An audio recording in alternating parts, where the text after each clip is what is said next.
I often talk about the information explosion with modernization, after industrialization, with urbanization, people living in cities, with the immigration waves. We are truly a global village, which means that both that because of immigrants coming to the West from other countries, you have people with different cultures and backgrounds and different worldviews that live in the same city. Your neighbors come from a totally different background as you, not to mention the connection with those in the other side of the world through the internet.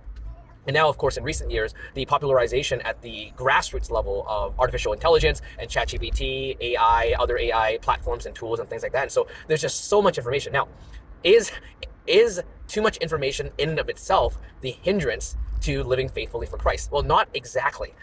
The major hindrance is not that it's merely a lot of information, but that we are not processing the ideas and all of our hundreds and thousands of life choices that we make every single week through the lens of Scripture and through the lens of the gospel. What do I mean by that? Well, I don't just mean that we're not reading our Bibles enough. That's certainly true. I mean that not only are we not reading the Bible enough, but we're not processing every single decision that we make in view of who God says He is, who God says we should be, His principles, His teachings, the examples of Christ, the examples of the early church. We're just not doing that. Let me give you an example.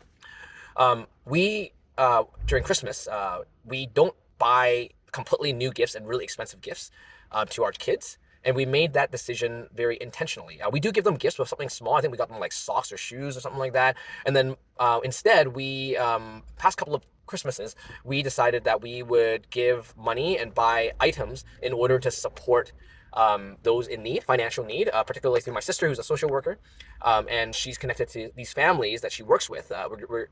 In terms of connected to her organization, that then can pass on these goods and these needs to these families. And we explain that to our daughter in particular, because she's 5, so that we understand Christmas, despite what the world says, is not just about you getting more stuff, more and more and more and more and more stuff. Instead, God has given us everything that we need.